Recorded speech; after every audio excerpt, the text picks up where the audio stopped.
Nama Az-Zahratus Salam. Zahra artinya bunga. Salma, keselamatan. Kelas 1 Zaid bin Sabit. Assalamualaikum Ustaz, Zahra pengen bersalaman dengan Ustaz. Doakan Zahra supaya jadi anak yang pintar seperti Ustaz. So sweet. Jadi anak soleha. Kalau Zahra udah besar, bolehkah Zahra sekolah dengan Ustaz? Ada pula gambar Ustaz sama Zahra. Mana ya Pak?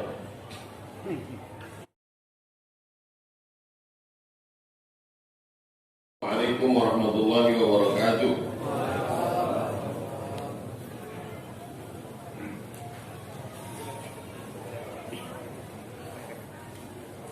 Anak yatim itu yang wajib kita santuni dengan uang kas anak yatim masjid sampai umur berapa? Atau sampai sekolah tingkat apa? Dalam kitab Al-Fiqhul Islami wa Adillatu Syekh Wahbah Zuhaili, katanya anak yatim itu definisinya 1. Man mata abuhu walam yablughul hulm. Meninggal bapaknya belum akil yatim. Meninggal bapaknya belum akil balik. Jadi kalau ada anak meninggal bapaknya SMP kelas 2, masih yatim atau tidak? SMP kelas 2 udah akil balik. Apalagi anak-anak sekarang katanya lebih cepat, karena makanannya, pergaulannya, karena internet, karena pikirannya. Jadi anak yang sudah akil balik maka tidak yatim. Ada pun pendapat yang mengatakan anak yang sudah akil balik tetap yatim, pendapat Abdullah bin Abbas. Setelah pendapat Abdullah bin Abbas, meninggal bapaknya waktu masih kecil, maka sampai dia mampu dia tetap dianggap yatim. Jadi dari kedua pendapat ini mana yang Ustaz pilih? Saya pilih pendapat yang pertama. Karena kalau kita katakan yang sudah besar-besar itu juga kalau tak mampu dia yatim, nanti berdatanganlah yang mudah berjanggut-janggut ke Masjid Al-Muqaddis. Kau kan dah tua, aku tak mampu sampai sekarang. Oleh sebab itu, definisi mesti dipilih yang menutup celah. Yang sudah akil balik tak yatim lagi. Tapi nanti waktu memberikan santunan, ini pentingnya, waktu memberikan santunan, yang kotak yatim untuk yatim, yang anak yang sudah SMP, SMA dan kuliah tadi tetap dikasih santunan dari kotak infak dan sedekah. Jadi nanti kalau dibuat itu, hadiri malam santunan yatim dan duafa Masjid Al-Muqaddis. Tetap disantunin dia, yang SMP, yang SMA, yang sudah semester 2 di universitas, tetap dikasih santunan, tapi bukan dari kotak yatim. Makanya kotak hari Jumat itu panjang macam kereta api Pluto.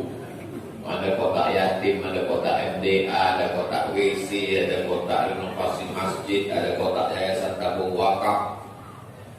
Oleh sebab itu maka ini santunan jangan cuma kasih santunan bulan puasa aja. Kalau mau bulan puasa, sampai tak sanggup khusus anak yatim itu. Kemudian di bulan lain sepi, beri santunan yang berkala. Yayasan Tabung Wakaf Umat memberikan santunan tiap bulan. Ini diumumkan supaya masyarakat bantu memberi, bukan minta. Jelas? Saya ulang sekali lagi. Yang yatim belum akil balik kasih dari kotak yatim. Yang sudah akil balik SMP, SMA, kuliah tetap kasih santunan. Yang emaknya meninggal susah dia tetap kasih santunan, tapi dari kotak infak dan sedekah. Jangan kasihkan yatim ke mereka. Alladzina yakuluna amwalal yatama zulman. Orang yang memakan harta anak yatim secara zalim. Innama yakuluna fi butunihim nara. Mereka memakan api neraka. Jangan suapkan api neraka ke mulut anak-anak kita. Kasihlah dia. Yang sudah lalu apa boleh buat, karena tak tahu, banyak-banyak beristighfar panitia. Ustaz, ada saudara saya sudah menikah dengan janda 42 tahun. Dia anak lajang umur 21 tahun. Dan orang tua saudara saya tak restu. Tak restu orang tuanya. Tak ikhlas dia anaknya ini 21 tahun lajang nikah sama janda 42 tahun. Bagaimana sikap? Orang udah nikah mana boleh disuruh? Udah nikah, disuruh pula bercerai dia sayang. Yang nikah kan dia, bukan kau. Al-wiqayah khairun minal ilaj. Sebelumnya ibu-ibu yang punya anak lajang, sebelum dia jatuh cinta, kalau kan jatuh cinta, al-hubbu yu'mi wa yusim. Cinta itu membuat orang buta dan pokak. Yu'mi buta, yusim pokak. Orang pokak ini mana menasihatinya? Sebelum dia jatuh cinta, itulah. Kalau udah jatuh cinta, tak lagi. Tapi tak masuk akal, Pak Ustaz. Masa jatuh cinta semua? Kalau masuk akal, tidak cinta. Cinta itu tidak logis. Oke, banyak orang jatuh cinta sama saya, walaupun saya udah tua. Jangan belum dari berhabis statusnya cinta. Jadi sebelum dia jatuh cinta sudah diarahkan, nah kau jangan nikah sama perempuan 42, umur kau sekarang 21. Nanti kau kalau di umur kau 21, waktu kau umur 41, bini kau umurnya 60, dia sudah menopause. Menopause. Apa menopause itu Pak Ustaz? Macam pokok kotak, tak ada kotak lagi. Nanti kau paksa berbini sekali lagi. Susah nak. Takkan kau membawa nenek undangan. Jadi masuk itu kotak dia. Ibu pun nasihati. Yang dibiarkan. Tapi kalau dah terjadi macam ini, nanti sudah jadi kubur. Kasih aja lah bawang seledri, kacang. Jangan disuruh dia berpisah. Dia tercipta. Kalau ditanya orang mana sih Pak Ustaz punya menantu tua, udah jodoh dia. Macam mana menantu ibu? Sampai saya tanya. Kau doakan dia anak punya orang. Bagaimana sikap orang tua terhadap keinginan anaknya? Terkadang apa yang diinginkan orang tua belum tentu yang terbaik untuk anaknya. Saya pertanyaan ngawang-ngawang ini tak bisa jawab. Tak apa yang ditanya. Macam ini tadi lah fokus, lengkap umurnya 2142. Orang tua tak sesuai dengan keinginan anaknya. Masalahnya masalah apa? Masalah motor misalnya. Anaknya minta motor. Minta aku motor nak. Kau jangan beli motor. Nanti kalau belikan motor, kau jadi ikut geng motor. Nanti kau gas tu rem putus, naik ke tiang listrik, mati kau. Nanti kalau aku belikan kau motor, kau bonceng-bonceng anak gadis. Kau masuk angin anak gadis digembok. Yang dulu motor. Orang tua kami dulu gitu. Saya sempat juga pakai motor waktu kuliah, tapi kontrol orang tua. Nah, orang sekarang tak terkontrol orang tua. Anak pakai handphone, pakai ini. Anak gadis diberikan mobil, kacanya hitam 80%. Balik sekolah bawa pacar, cabut ke hotel gratis. Bayar 110.000 saja, lengkap sarapan pagi. Bukan ada ditanya surat nikah. Buat manusia. Masukkan anak pesantren. Tidak ada benteng terakhir menyelamatkan anak dari pergaulan bebas kecuali pondok pesantren. Alhamdulillah Pak Ustaz, anak saya nggak pacaran, rumahnya ngomong. Nggak ada satupun kawannya perempuan. Dia anak lajang bolak balik ke rumah. Serba salah sekarang. Ini yang mau kiamat. Apa hukumnya mengamen? Mengamen itu kalau ada kerja lain, cari kerja lain. Kalau ada kerja lain, kerja di pasar lupa nih kan banyak. Dagang, berniaga. Tapi kalau sudah tak ada lagi, pilihannya cuma dua, antara ngamen dengan mati. Pilih mana? Pilih mana? Pilih yang paling ringan mudaratnya. Pilihlah mengamen. Tapi ngamen lagunya lagu-lagu yang lagu sholawat. Saya alhamdulillah kalau makan saya di pinggir-pinggir jalan itu, asal saya makan pinggir jalan, berubah lagu orang lagu-lagu. Alhamdulillah wa syukurillah, bersyukur padamu ya Allah. Begitu tengoknya saya dari situ berubah kan. Padahal sebelumnya belum berbadan dua.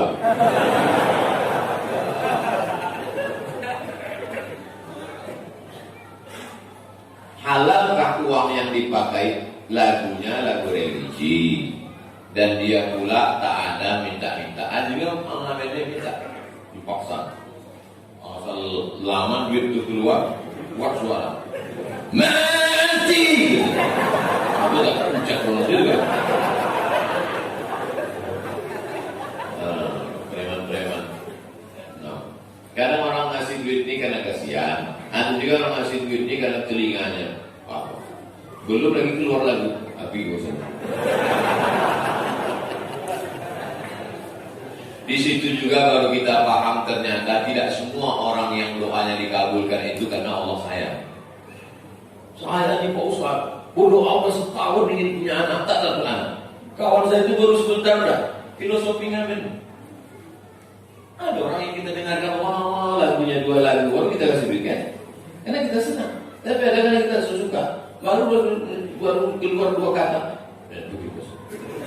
Jadi kalau itu berdoa lama tak dikabulkan Allah, sebenarnya Allah sedang menikmati lantunan doa-doa. Dan itu hanya bisa ditangkap oleh orang-orang yang cerdas. Oh, gila.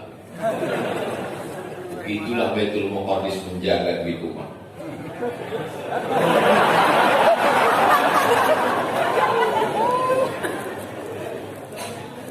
Nah, jelaskan?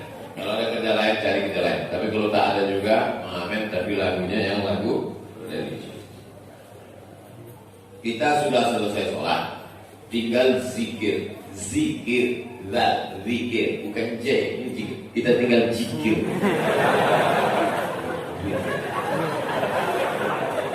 Kita tinggal zikir dan berdoa. Tapi angin keluar. Kita lanjutkan zikir dan doa atau harus berhenti Pak Ustaz? Zikir dan doa tidak disyaratkan berwudu.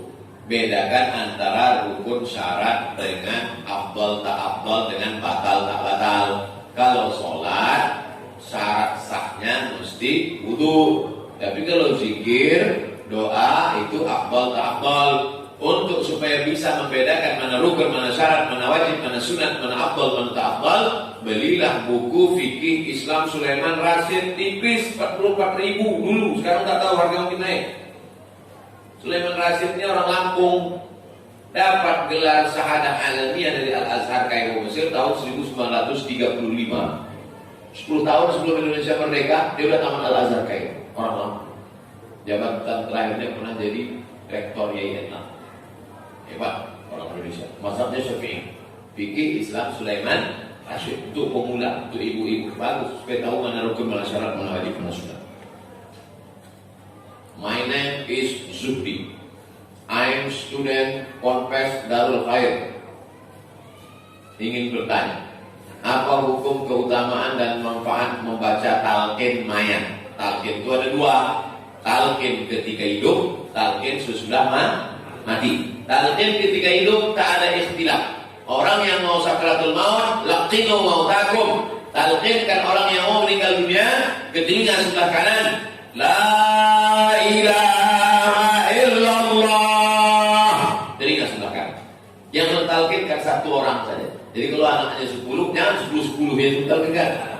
Pilih salah satu yang paling afdal, paling khusyuk, yang sekolah agama. Nah, kau talqin ke telinga ayah sebelah kanan. La ilaha illallah. Nampaklah lidah ayah omak itu bergerak, bibir tak bergerak lagi. Orang mau mati itu berat, bibirnya tak bergerak. Dan hebatnya kalimat yang keluar itu tak perlu bibir bergerak. La ilaha. Bibir tak bergerak. Kalau nyebut nama saya bergerak, Abdul Somad. Tapi untuk talqin ini tak bergerak. La ilaha illallah. Kalau dia sudah menyebut la ilaha illallah sekali, diam, jangan dulu. Yang mau baca Quran mau yang lain. Saya menghadiri orang sakratul maut di ruang ICU Rumah Sakit Arifin Ahmad. Tiba-tiba mau menangis satu orang. Oh ya, yang mau menangis keluar, jangan ganggu dia sudah berat. Allahumma hawwin alaina fi sakaratil maut. Ini talqin sebelum mati. Tapi yang ditalqinkan ini yang memang sakit, yang mau mati. Adapun demam-demam puyuh jangan. Jangan ngiburi. Bapak tua lu bersin 3 kali. Lah. Bagi-bagi lah bang atau yang mau abang dua Jumat lagi ikut minum. Talqin yang kedua, talqin sesudah dikebumikan. Sesudah dikebumikan, maka pada bagian kepala si anak tadi membacakan talqin. Ada talqin bahasa Melayu, ada talqin bahasa Arab. Saya anjurkan baca talqin bahasa Melayu terjemah supaya yang ada di situ paham. Wahai mayat Fulan binti Fulan, yang baca nama emaknya Fulan bin Fulana, nama emaknya. Kalau datang malaikat datang bertanya kepadamu, siapa Tuhanmu, katakan Allah. Siapa Nabimu, katakan Muhammad SAW. Apa kitabmu, katakan Al-Quran.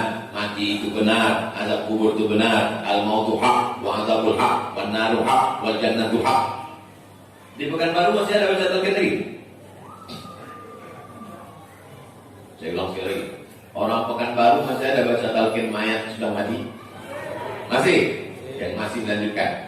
Dulu di Pekanbaru, di Masjid Anwar ada orang melapor anaknya ini ikut pengajian yang melarang talqin. Jadi waktu omaknya meninggal, si abang ini mengamuk. Siapa yang mentalqinkan emak kita, kepancung kepalanya. Saya buatlah pembahasan talqin itu dalam buku 37 masalah populer. Hadis itu diriwayatkan oleh Imam Abu Umamah Al-Bahili, sahabat Nabi. Status hadisnya dalam Talkhis Al-Habir ditulis oleh Imam Al-Hafiz Ibnu Hajar Al-Asqalani yang menulis kitab ini. Kata Imam Ibnu Hajar, hadisnya hadisun hasan. Setelah disebutkan riwayat, dan membaca talqin itu mustahab, dianjurkan. Nasihat bagi yang hidup dan doa bagi yang meninggal. Almarhumah mak saya meninggal dulu pun saya sendiri yang bacakan talqin. Sudah dikubur. Idza sawaitu mutura, kalau sudah kamu kubur, kamu ratakan kuburannya, kamu timbun dengan tanah, jangan kamu pergi macam ngubur kucing. Tetap kamu doakan. Kalau tak mau baca talqin, tetap doa. Tapi afdal baca talqin dan baca doa. Jelas? Insyaallah jelas. Tak ada ceramah saya jelas. Yang tak jelas itu tak bukannya paket aja. Berapa boleh kita mengambil keuntungan dari perniagaan dagang? Berapa persen? Kata Syekh Atiyah Sohar dalam Fatwa Al-Azhar, tidak ada batasan. Saya pergi ke Jogja. Sampai di Jogja, saya belilah keris di tempat kerajinan perak. Gitu. Mas, pripun kabarnya Afid? Iki pira ya Mas? Belum ewu. Keris-keris kecil lumayan 3.000 perak. Siji loro telu belum ewu. Sampai ke Pekanbaru, saya jual keris itu 300.000. Boleh apa tak boleh? Kalian jawab. Tak salah. Yang salah itu apa? Ketika saya ada unsur tipu. Saya bilang sama orang Pekanbaru, ini keris ini aku beli di Jogja, titisan Nyiro gitu. Kalau digantungkan di pintu, berdatanglah tuyul-tuyul membawakan setoran duit karena takut sama Nyiro gitu. Lalu bohong. Tapi katanya Pak Ustaz tidak boleh menaikkan harga lebih dari 100% dari modal. Itu siasat syariah. Jadi kalau saya sebagai kepala daerah, untuk supaya tidak terjadi kecurangan di pasar Tuba, pasar Pagi Alengka, dan pasar-pasar Pekanbaru, pasar Sahil, saya mesti menjaga. Masih ingat dulu siaran RRI malam, harga cabai keriting. Masih ingat? Itu untuk menjaga kestabilan harga. Dulu kita ketawa dulu. Apalah gunanya harga cabai keriting? Sekarang baru sadar permainan harga dirusak oleh rentenir, oleh bintang darat. Siapa yang memegang harga? Dulu harga dipegang negara. Sekarang harga seenaknya saja di pasar. Jadi itu siasat syariah. Negara, kepala daerah, sultan, raja, untuk menjaga kestabilan harga, dia buatkan aturan.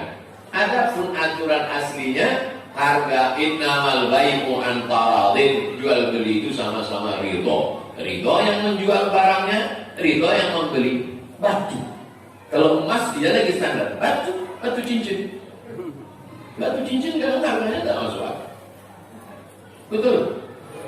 Yang bilang betul berarti paham kan? Sudah 2 tahun saya nyuruh istri saya untuk sholat, tapi tak mau sholat. Berarti bapak udah 2 tahun tidur sama babutan.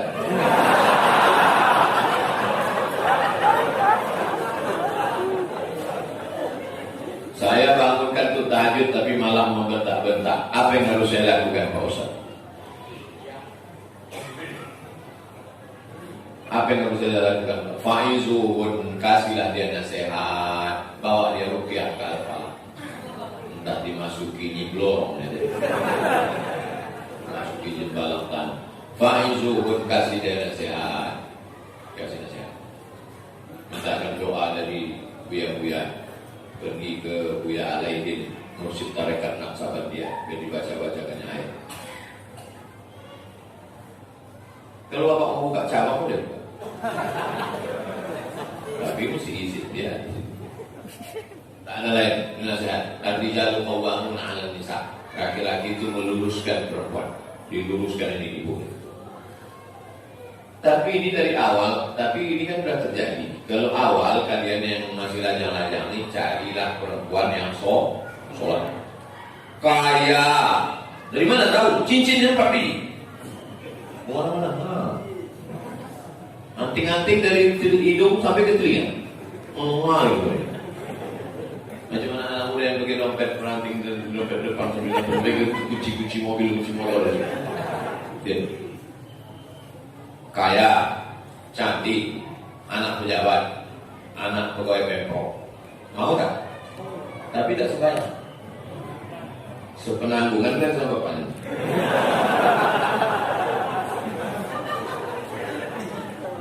Yang satu lagi tak pala kaya kali. Anak orang sederhana. Lalu kemudian pula tak begitu cantik kan, tapi sejuklah di mata. Asal ditengok macam-macam ada es batu di mata kita. Kemudian dia sembahyang. Maka yang pertama kali kalian tanya sembahyang, sholat. Tapi ada kawan saya dulu, saya tanya, ada perempuan cantik, tapi tak sembahyang. Yang satu ini jelek, tapi sembahyang. Kau pilih mana? Katanya aku pilih yang cantik tapi tak sembahyang.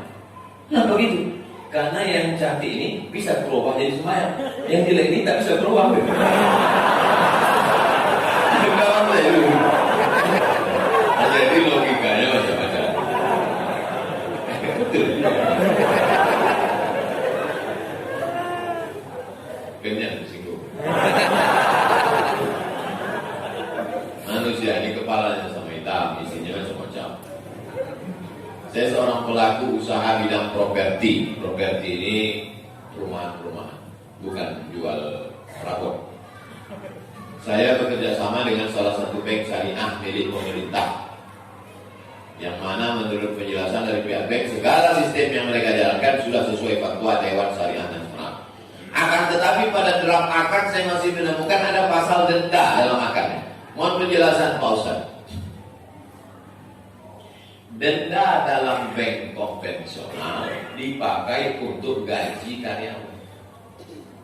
Denda dalam bank syariah akan dikirimkan ke masolih ammah. Sama-sama denda, tapi penyalurnya ini akan diputar menjadi gaji karyawan. Sedangkan yang di syariah itu akan disalurkan untuk masolih ammah. Masolih ammah itu artinya kepentingan umum. Panti jompo, anak yatim, fakir miskin, sekolah tahfiz, ke situ nanti mereka salurkan. Kenapa benda tetap ada denda? Karena manusia ini kalau tidak ada punishment, tak ada hukuman, tidak ada efek jerah. Jelas? Itu sudah saya tanyakan ke orang yang kerja di bank syariah. Kenapa bank syariah tetap ada denda? Di situ letak untuk memberikan takzir namanya, memberikan efek jerah. Tapi bedanya kalau ini diputar balik untuk gaji karyawan dan sebagainya. Sedangkan ini untuk masalah maksudnya. Jadi masih tetap dibenarkan Pak. Tak usah Bapak ragu, tetap Bapak di bank syariah. Kertas terakhir. Ada lagi. Saya sudah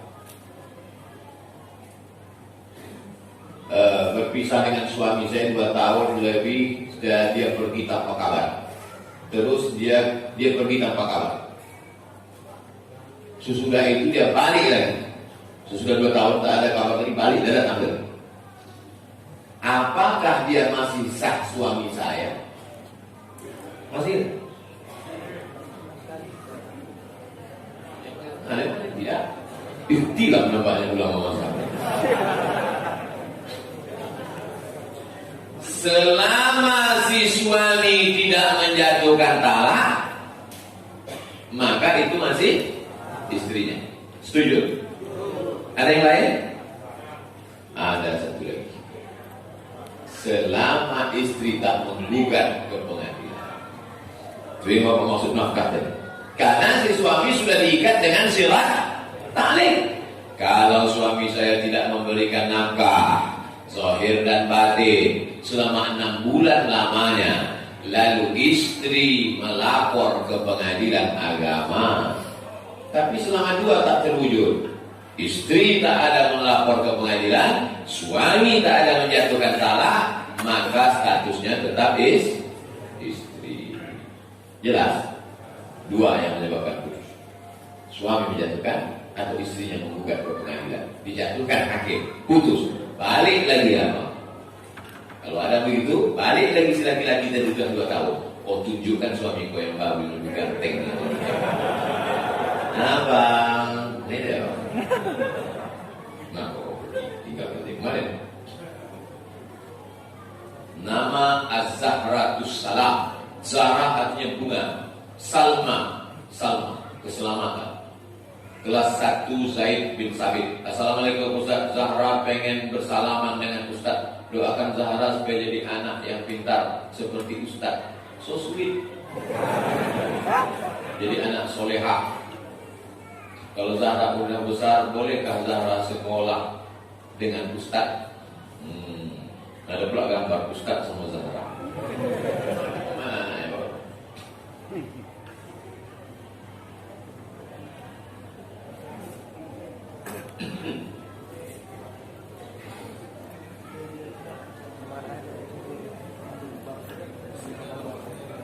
Kasih jalan. Anak-anak kecil inilah yang membuat kubur kita terang benderang. Anak-anak kecil inilah yang membuat nanti Pekanbaru ini tetap negeri baldatun thayyibatun warahmatuh. Pegang nak, pegang dulu.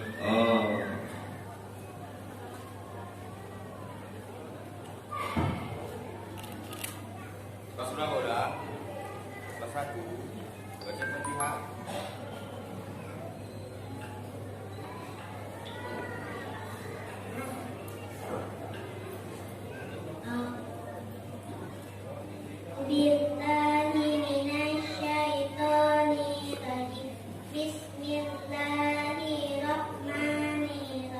Rohnya kita sih. Bismillahirrahmanirrahim. Bismillahirrahmanirrahim. Alhamdulillahi rabbil alamin. Arrahmanirrahim. Maliki yaumiddin. Iyyaka na'budu wa iyyaka nasta'in. Ihdinas siratal mustaqim. Siratal ladzina an'amta 'alaihim ghairil maghdubi 'alaihim waladdallin. Bismillahirrahmanirrahim. Bismillahirrahmanirrahim. Ini salahnya bukan anak, gurunya salah. Karena guru itu di sekolah kan Bismillahirrahmanirrahim. Itu sampai 2 bisa. Makanya diluruskan, tapi walaupun salah-salahnya dia guru juga. Biar yang terkatikan dia. Bismillahirrahmanirrahim. Bismillahirrahmanirrahim. Qul huwallahu ahad. Allahus samad. Lam yalid wa lam yulad wa lam yakul lahu kufuwan ahad. Allahul azim.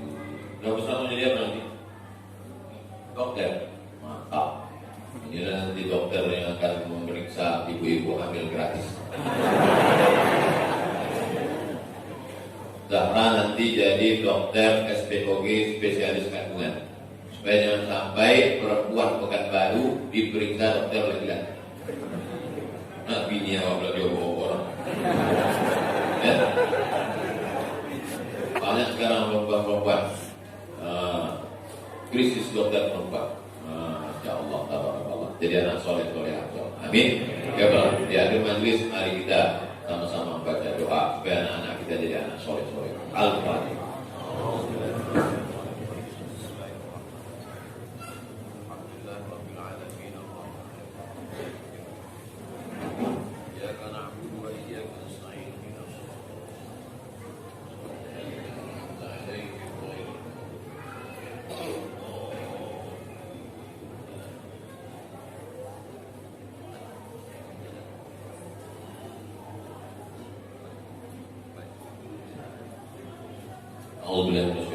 Bismillahirrahmanirrahim.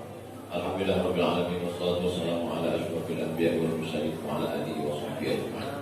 Rabbana hab lana minas shalihin, jadikan anak kami anak-anak yang saleh dan saleh. Rabbana hab lana min ladunka dzurriyyatan thayyibah, jadikan anak kami anak-anak yang melahirkan keturunan yang baik-baik. Allah mahfazhu min kulli su' wa sa', jaga anak kami dari segala perbuatan maksiat dan dosa. Allahumma rifa'na al-ghala wal waba' wal fahsya wal riba wal zina wal munkar. Selamatkan Pekanbaru, selamatkan Bumi Lancang Kuning, selamatkan Indonesia ya Allah dari malapetaka, bencana, zina, narkoba, bil khusus wabah COVID-19. Saudara-saudara kami yang sudah mendahului kami, jadikan keluarganya minas sabirin, orang yang sabar, alladzina idza asabathum musibah, ketika musibah datang qalu inna lillahi wa inna ilaihi raji'un. Allahumma hafazna min kulli su' wa syarr, jaga kami dari segala perbuatan maksiat, jaga kami dari segala pandangan yang tak baik ya Allah. Allahumma khtim lana bi husnil khatimah, tutup umur kami dengan husnul khatimah, wa la taqtim alaina bi su'il khatimah, yang tutup dengan su'ul khatimah. Allahumma janganlah akhir kalamina inda akhir ajalina, jadikan akhir kalam kami ketika ajal kami sampai yang terakhir keluar dari mulut kami, la ilaha illallah Muhammadur Rasulullah sallallahu alaihi wasallam. Kalimatu haqqin 'alaiha nahya wa 'alaiha namut wa biha nub'atsu insyaallah ta'ala minal aminin. Wa sallallahu ala sayyidina wa maulana wa syafi'ina wa dhukrina Muhammad wa ala alihi wasallam. Saya mohon maaf atas kesalahan, atas segala kesilapan, cakap tak berkenan di hati, menyinggung perasaan.